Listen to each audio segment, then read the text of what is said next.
नमस्कार। इसके पहले वाली कक्षा में हमने नासिरा शर्मा जी के व्यक्तित्व पर चर्चा की थी, उनके लेखन पर चर्चा की थी।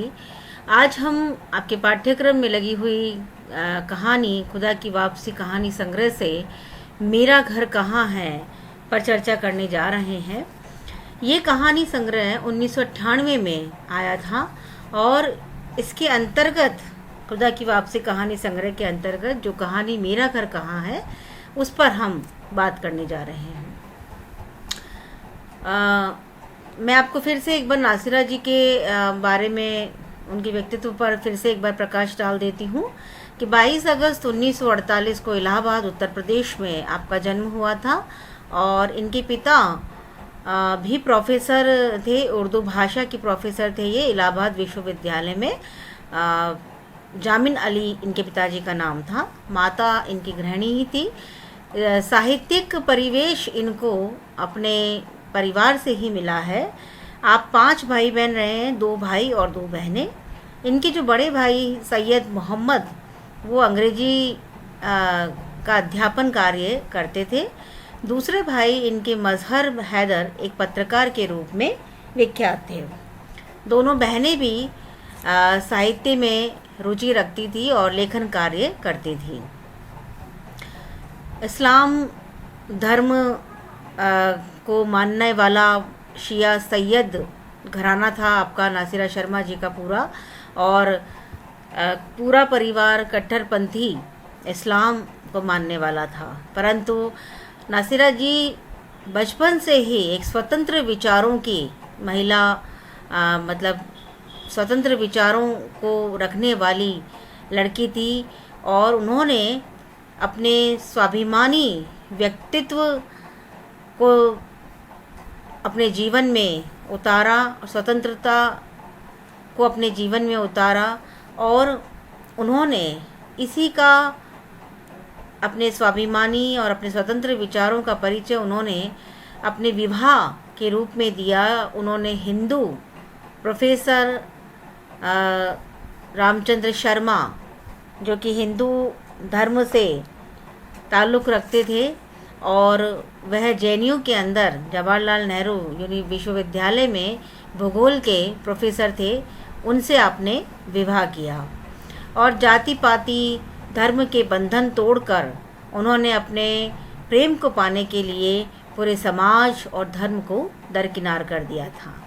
तो यहीं से उनकी कहानियों के अंतर्गत जो नारी की, जो एक नारी को स्वतंत्रता या स्वाभिमान और एक आत्मनिर्भर बनाने की, और वो जो बार बार ये कहती हैं कि नारी को अपना हक मांगने के लिए, अपने अधिकारों के लिए संघर्ष करने के लिए स्वयं को खड़ा होना पड़ेगा। तो उन्होंने अपने जाति पाति धर्म के बंधनों को तोड़कर उन्होंने अपने प्रेम को पाने के लिए पूरे समाज और धर्म को दरकिनार कर दिया और धर्म वर्म वो कोई चीज़ नहीं मानती थी, जबकि उनका पूरा परिवार धर्म और धर्म के कटमुल्लापन और बाह्य आडंबरों को, सबको उसमें आकंठ डूबा हुआ था। लेकिन नासिरा जी कहती हैं कि धर्म केवल योजनाबद्ध तरीके से जीवन जीने का रास्ता है। आज धर्म को समझना हमारे लिए बेहद ज़रूरी हो जाता है। धर्म को समझना चाहिए हर इंसान को, क्योंकि इसका गलत प्रयोग इंसानों की ज़िंदगी को बेहद दुश्वार बना रहा है। धर्म के ठेकेदार न जाने किस किस रूपों में हमारी ज़िंदगी को तबाह कर रहे हैं, और विशेष रूप से स्त्रियों की ज़िंदगी को। धर्म के नाम पर उसे देवी बना करके उसे पूजनीय बना दिया गया है, उसे मंदिर में स्थापित कर दिया गया है, उसे इस प्रकार उसके अधिकारों का शरण कर लिया जा रहा है। तो वह कहती है कि संसार का सबसे बड़ा और सच्चा धर्म वो है मानवता, और वही मानव को बुराई से बचाकर पवित्र जीवन जीने में सहायता करता है। इसीलिए नासिरा जी कहती हैं कि मैं अपने विचार और सोच में अपना धर्म और ईमान केवल और केवल इंसानियत को मानती हूँ।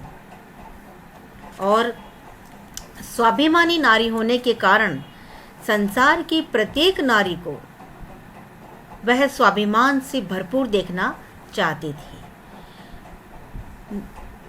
वह अपनी इन सारी कहानियों के अंदर मुस्लिम समाज की जो नारी की जो स्थिति है उसको दिखाने की उन्होंने कोशिश की है कि किस प्रकार हिंदू और मुस्लिम समाज की जो नारियां हैं वो किस प्रकार से इस समाज, धर्म और राजनीति के अंतर्गत अपना अस्तित्व खो रही हैं और वे अपने आप को उसमें ढूंढ ही नहीं पा रही हैं कि नारी अपने अधिकारों के प्रति किस प्रकार सचेत हो। उन्हें पाने के लिए उसे संघर्ष करना पड़ रहा है। सबसे पहली चीज़ तो ये है कि नारी को पता ही नहीं है कि उसके अधिकार क्या है, उसका हक क्या है, किसके लिए वह लड़ाई करे।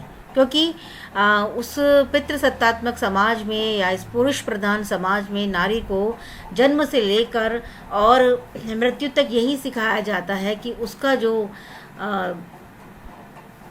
पालनहार है, उसका जो शौहर है, वही उसका सब कुछ है। तो नारी को अपनी लड़ाई स्वयं लड़नी पड़ती है और स्वयं लड़नी पड़ेगी। इसके लिए उसका थोड़ा बहुत शिक्षित होना भी अनिवार्य है, क्योंकि समाज, धर्म, राजनीति कोई भी तो नारी के पक्ष में नहीं है। सब उसे पीछे धकेलने की ओर लगे हुए हैं। इसीलिए नारी को स्वयं अपने अधिकारों की खोज करनी होगी और उन्हें पाने के लिए स्वयं ही संघर्ष करना पड़ेगा। उसे जानना होगा कि उसका अस्तित्व कहाँ है, उसके अधिकार कहाँ हैं। अन्यथा उसे वही मिलेगा जो उसे समाज देना चाहता है और जो उसे समाज दे रहा है, जिसके परिणाम स्वरूप उससे कोई उसकी इच्छा नहीं पूछेगा। स्त्री की इच्छा का कोई महत्व नहीं है इस पुरुष प्रधान समाज के अंदर, इस पितृसत्तात्मक समाज के अंतर्गत। इस समाज ने नारी को जंजीरों और बंधनों में जकड़ कर रख रखा है। जब वो जन्म लेती है तब से लेकर उसकी मृत्यु तक, कभी पिता के रूप में, कभी पति के रूप में और कभी पुत्र के रूप में। तो अपना उसका कोई अस्तित्व है ही नहीं, उसकी अपनी कोई पहचान है ही नहीं। कभी पिता के नाम से जानी जाती है, कभी बेटे के नाम से जानी जाती है, कभी पति के नाम से जानी जाती है। तो क्या उसका अपना कोई नाम नहीं है या उसका अपना कोई घर नहीं है? शिक्षा ग्रहण करके वह आत्मनिर्भर बनने की कोशिश करती है, तब भी उसके चरित्र पर प्रश्न चिन्ह लगा दिए जाते हैं, उसके चरित्र पर सवाल खड़े किए जाते हैं। और अगर वो निरक्षर है तो फिर उसे तो कोई ज्ञान ही नहीं है, उसे तो फिर बेवकूफ़ और पागल बना करके उसे घर की चार दीवारी के अंदर डाल दिया जाता है। इसलिए नासिरा जी स्वयं कहती हैं कि मेरे अध्ययन ने मेरी सहायता की, जिसने स्थिति को बहुत साफ और स्पष्ट कर ये दिखाया कि औरत को गुलाम बनाने की एक बहुत बड़ी गहरी साजिश है, जिसमें वर्ग विशेष धर्म का गलत प्रयोग कर रहा है। धर्म ही एकमात्र है जिसमें हम आस्था डाल देते हैं और उस आस्था के सहारे स्त्रियों को बहुत आसानी से बेवकूफ़ बनाकर उनके अधिकारों को छीन लेने की कोशिश की जा रही है। और कोशिश क्या, प्राचीन काल से देखें तो आज तक नारी का शोषण इन्हीं धर्म के ठेकेदारों ने किया है। जब वह अपनी अधिकारों के प्रति थोड़ी सी सचेत हुई और जब वह अपने अधिकारों को मांगने लगी, लड़ाई लड़ने लगी, अपने आक्रोश उसने दिखाया, तब उन्होंने उसे देवी का रूप दे दिया। तो स्त्री कोई देवी नहीं बनना चाहती है, वह पुरुषों के खिलाफ कोई लड़ाई भी नहीं लड़ना चाहती है। वह तो सिर्फ अपने अधिकारों को मांग रही है और एक समानता का व्यवहार वह चाहती है। और नासिरा जी ने कहा कि एक ओर जहाँ धर्म की उपजाऊ जमीन औरत है, वहीं यह भी सच है कि औरत का सबसे बड़ा शत्रु धर्म है। ये धर्म ही है जो उसे बार बार अपने अधिकारों से वंचित कर रहा है। सामंती व्यवस्था ने धर्म के माध्यम से हमेशा औरत को गुलाम बनाकर रखा, उसे दास बना करके रखा। धर्म ने स्त्री को कभी धन तो कभी खेतिया कहा है। धर्म के कारण ही स्त्री को अपने पिता के घर में भी और विवाह के पश्चात भी उसे उन सब चीज़ों का पालन करना पड़ता है, उन सब बंदिशों में रहना पड़ता है जो कि एक मनुष्य के लिए ज़रूरी नहीं है। वो भी एक मनुष्य है और उसे भी मनुष्यता का दर्जा मिलना चाहिए। एक आधी आबादी जो है, उस आधी आबादी को आज भी इस धर्म ने उसे हमेशा एक वस्तु और भोग्य ही बनाए रखा। समाज ने कभी उसे इंसान होने ही नहीं दिया। तो ये बहुत सारी पीड़ाएं हैं, बहुत सारी चिंताएं हैं। स्त्री की कुंठा, उसकी संवेदना, उसकी अनुभूतियाँ, ये उनकी इन कहानियों के द्वारा प्रकट होती हैं। नासिरा जी की अधिकतर कहानियाँ मुस्लिम जीवन के परिवेश में लिखी गई हैं। ये कहानियाँ मुस्लिम समाज का दर्पण है और मुस्लिम परिवेश के बावजूद उनकी कहानियाँ सार्वभौमिक दृष्टि की कहानियों के रूप में स्वीकृत होती हैं। और वे लिखती हैं कि अपनी कहानियों के जो विषय हैं उनके बारे में वो बताती हैं कि सच्चाई तो ये है कि न मैं सीमा रेखाओं को पहचानती हूँ और ना ही मेरा विश्वास है उन पर। मैं तो केवल 2 हाथ, 2 पैर, 2 कान, 2 आँखें, एक दिल और एक दिमाग वाले इंसान को पहचानती हूँ। इसके सिवा उनके लिए इंसान की कोई पहचान नहीं है, कोई धर्म वर्म नहीं है, किसी भी बंधन को वह नहीं मानती। जहाँ भी जिस सीमा, जिस परिधि में जीवन की संपूर्ण गरिमा के साथ मिल जाए, वही मेरी कहानी का जन्म होता है। तो इस प्रकार खुदा की वापसी की संग्रह की जो कहानियाँ हैं वो एक समुदाय विशेष की होकर भी विभिन्न वर्गों का प्रतिनिधित्व करती हैं और नारी के संघर्षों और उसके उत्पीड़न से उपजी विद्रूपताओं तथा अर्थहीन सामाजिक रूढ़ाचार पर तीखा प्रहार करती हैं। तो इस प्रकार उन्होंने अपनी कहानियों के माध्यम से नारी की जो यातना पूर्ण स्थिति है, उस पर जो अत्याचार हो रहे हैं, उस पर जो शोषण हो रहे हैं, और आज भी स्त्री उतनी स्वतंत्र नहीं है या वह अपना निर्णय लेने में सक्षम नहीं है, इन सारी चीज़ों को उन्होंने अपने कहानी के माध्यम से उठाया है। तो यहाँ हम बात कर रहे हैं मेरा घर कहाँ है कहानी। मेरा घर कहानी के जो प्रमुख पात्र हैं वह है सोना, जो कि इस कहानी की नायिका है। लाली धोबिन सोना की माँ, जो कि सोना जो है इसकी पुत्री है। दिगंबर लाली का दूसरा पति है, इसका पहला पति मर जाता है। ननकू सोना का पति है और रमजान उर्फ घनश्याम जो सोना के एक दूर के रिश्तेदार और चाचा के रूप में इस कहानी के अंतर्गत लिए गए हैं। तो अब हम कहानी की बात करते हैं। तो कहानी में विधवा लाली धोबिन और उसकी पुत्री सोना के संघर्ष की करुण व्यथा की दास्तान है ये।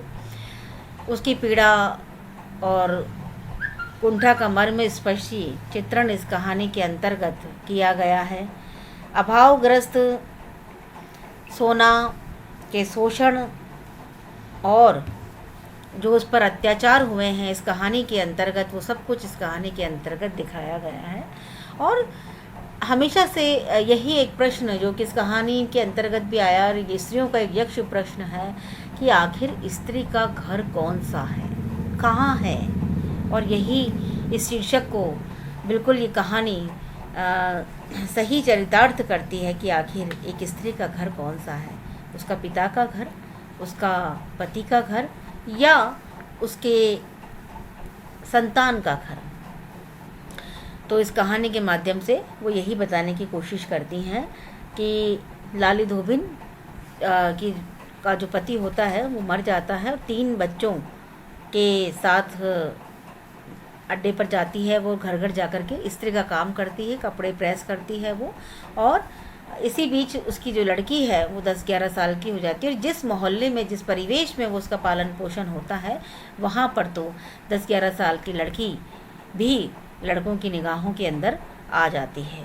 और उस लड़की को दुनिया की बुरी नज़र से बचाने के लिए वह उसी समाज के अंतर्गत एक अधेड़ बदमाश जो दिगंबर दादा है उसके यहाँ पर रखैल बन जाती है, क्योंकि उस दिगंबर का एक दबदबा था और वह चाहती थी कि दिगंबर के यहाँ रहने से उसके बच्चों पर और उसके ऊपर कोई आँच नहीं आएगी। तो नारी अपने आप को कितना अकेला महसूस करती है।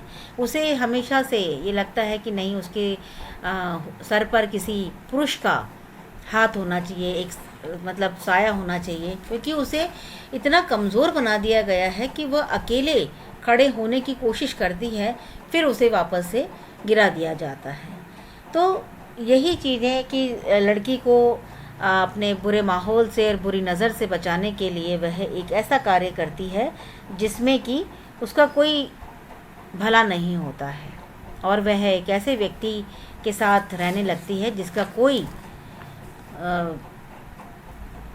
मतलब कोई चरित्र उसका कोई बहुत अच्छा नहीं है और एक बदमाश आदमी है वो, परंतु अपने बच्चों की पालन पोषण के लिए और अपनी अस्मत के लिए, अपनी इज्जत के लिए वह उस दिगंबर के यहाँ पर जा बैठती है।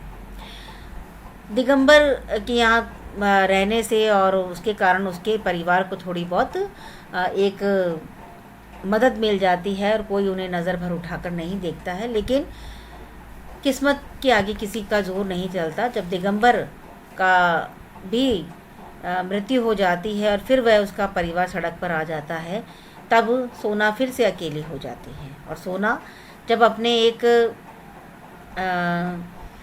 दूर के रिश्तेदार के कहने पर वह ननकू नाम के एक व्यक्ति से शादी कर लेती, जिसके घर में 3 विधवाएं रहती थी और वह चप्पल वगैरह बनाने का काम करते थे।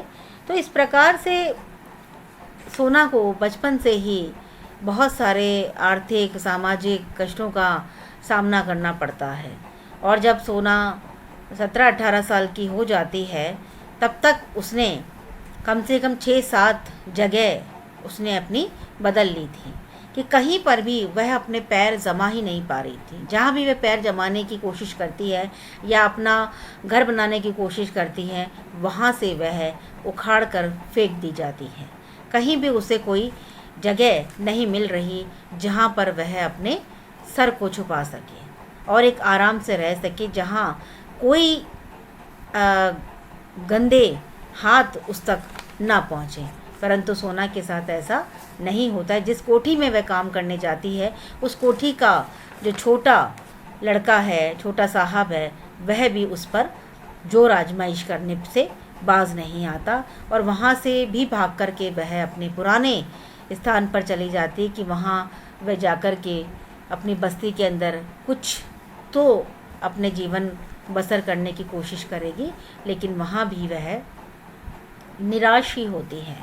तो इस प्रकार एक स्त्री जो है, जब माँ नहीं हो, पिता नहीं हो, तो इस पूरे संसार के अंदर जब वह अकेली रह जाती है, तब उसे उस स्त्री को, अकेली स्त्री को कितना संघर्ष करना पड़ता है, कितनी बुरी नज़रों और बुरे लोगों से उसका सामना होता है।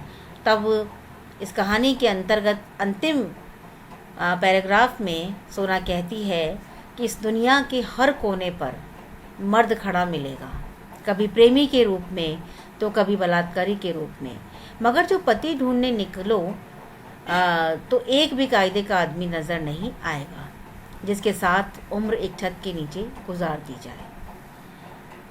और वह तो वैसे भी एक निम्न वर्ग की लड़की थी। निम्न वर्ग का होना और गरीब होना दोनों ही उसके लिए तो एक भयानक स्थिति पैदा करने वाला था। ना कोई मेरा ठोर ठिकाना, ना मैं किसी घर की मालकिन, दुनिया की आबादी हूँ और हालात की शहजादी हूँ, इन मर्दों को कौन समझाए। इतनी मार्मिक पंक्तियों के साथ नासिरा जी ने अपनी इस कहानी को समाप्त किया है। तो वास्तव में ये एक बहुत बड़ा प्रश्न है हर स्त्री के लिए कि जब तक कहने मात्र को उसको परिवार में जगह है, घर है, पति है, बच्चे हैं, लेकिन जब कभी अधिकारों की बात आती है कि ये मकान मेरा है, ये संपत्ति मेरी है, ये जायदाद मेरी है, तब उसे सिरे से नकार दिया जाता है। तुम क्या करोगे ज़मीन और जायदाद का। लेकिन उसे जब संसार में पति नहीं हो, पिता नहीं हो, कोई नहीं हो, तो क्या वह घर में अपने आप को सुरक्षित अनुभव महसूस कर सकती है, अनुभव कर सकती है? ये बहुत सारी चीज़ें इस कहानी के माध्यम से हमें पता चली। और सबसे बड़ी जो मानवीय स्थिति आज भी है कि दलित वर्ग की स्त्रियां और ऊपर से गरीब, उनका आज भी कोई उनको हाथ पकड़ने वाला नहीं है, उनके ऊपर कोई दया दृष्टि करने वाला नहीं है। सारे के सारे धर्म के ठेकेदार बने बैठे हैं और आज भी उनका उतना ही शोषण हो रहा है और उनकी दुर्गति हो रही है। तो स्त्री होना, दलित होना और गरीब होना, ये स्त्री के लिए एक अभिशाप है। तो इस दुनिया में आपको सांत्वना देने के लिए, आपको हमदर्दी दिखाने के लिए एक आध बार कोई मिल जाएगा, लेकिन आपकी जिम्मेदारी उठाने के लिए, आपको स्वाभिमान से, आपको इज्जत से जीना, जीवन देने के लिए कोई व्यक्ति ऐसा मिल जाए जो कि किसी दलित को, किसी दलित स्त्री को या किसी गरीब स्त्री को सहारा दे, ऐसे दुनिया में कम ही लोग मिलते हैं। तो इस कहानी के माध्यम से नासिरा जी ने स्त्रियों की जो एक मार्मिक कहानी है, एक मार्मिक जो व्यथा है, उसको रेखांकित किया है, उसे बताने की चेष्टा की है कि नारी को अपनी लड़ाई स्वयं लड़नी पड़ेगी और जब तक वह स्वयं खड़ी नहीं होगी तब तक ये समाज, ये दुनिया उसका निरादर करती रहेगी, उसका अपमान करती रहेगी, उस पर अत्याचार करती रहेगी। सिमोन द बोवर ने भी यही कहा कि वो कहती है कि स्त्री अमीर हो या गरीब, श्वेत हो या गोरी, उसे मतलब काली हो या गोरी, उसे अपनी लड़ाई स्वयं लड़नी पड़ती है। तो नारी को जागृत होना पड़ेगा और अपनी अस्मिता बनाए रखने के लिए अपनी क्षमता और अपनी योग्यता को उसे पहचानना होगा। तो नासिरा जी ने नारी को पुराने सड़ी गली जो परंपराएं हैं, जो संस्कार हैं, उनसे मुक्त करने का प्रयास किया, क्योंकि महिला होना, स्त्री होना उनकी नज़रों में ना तो कोई हीनता की बात है और ना ही ये कोई कमज़ोरी है, बल्कि एक सम्मान की बात है, क्योंकि एक स्त्री सृष्टि का निर्माण करती है, वो जननी है, वो जन्म देती है और जो लोग उसका तिरस्कार करते हैं उसी को समझना होगा कि तुम किसका अपमान और तिरस्कार कर रहे हो। तो ये मर्दों को, इस मर्दों की दुनिया को समझना होगा। और अंत में मैं यही कहना चाहती हूँ कि स्त्री का धरती पर कोई घर नहीं होता, ना पिता का, जहाँ वह जन्म लेती है, बड़ी होती है, उस घर में खेलती है, उसकी किलकानियाँ गूंजती हैं। 20-25 बरस वह जिस घर में निकालती है वह घर भी उसका अपना नहीं होता, क्योंकि वह तो एक अमानत के रूप में सहेज कर पिता के द्वारा रखी जाती है और वह तुरंत कह देते हैं कि तुम तो पराया धन हो। और जब वह पराया धन अपने शौहर के घर जाती है, अपने पति के घर विवाह के बाद जाती है, तो शौहर का घर भी उसका नहीं होता है। उसे, उस शौहर को अधिकार है कि वह जब चाहे तब उस पत्नी को अपने घर से निकाल देता है। तो स्त्री आखिर पूछती है कि आखिर उसका घर कौन सा है, कहाँ है। पति का घर पाने के लिए नारी को मर्यादा में रहना पड़ता है, एक मर्यादित जीवन एक का आवरण या आचरण उसे हमेशा करना पड़ता है। क्या अकेली औरत को अपना कोई घर नहीं मिलता? क्या एक अकेली औरत जो अगर वो विवाह नहीं करना चाहे तो क्या वह विधवा हो जाए तो क्या उसे अकेले घर में रहने का या उसके नाम अपनी संपत्ति का क्या उसे कोई अधिकार नहीं है? तो इसी प्रकार सोना भी यही सोचती है और तभी वह ये बात कहती है कि इस दुनिया का हर कोने पर मर्द खड़ा है, परंतु ऐसा कोई नहीं है जो कि उसे एक छत के नीचे जगह दे सके, सम्मान दे सके, उसे स्वाभिमान के साथ अपने साथ रख सके। तो कहानी की नायिका विधवा लाली धोबिन और उसकी पुत्री सोना के संघर्षों की करुण व्यथा की दास्तां कहानी के द्वारा व्यक्त की गई है। और कहानी मतलब हमें स्त्रियों को ही नहीं पुरुषों को भी समझना होगा कि स्त्री केवल आपसे बराबरी थोड़ी कर रही है, वह तो अपने अधिकारों को मांग रही है। और अपने अधिकारों को मांगना और अपने अधिकारों को जानना कोई अपराध तो नहीं है। तो इसीलिए नारी को सबसे पहले अपनी पहचान को बनाना होगा, अपनी पहचान को खोजना होगा और अपने अधिकारों के लिए उसे स्वयं खड़ा होना पड़ेगा, उसे लड़ना पड़ेगा। यही इस कहानी के माध्यम से उन्होंने बताने की चेष्टा की है। धन्यवाद।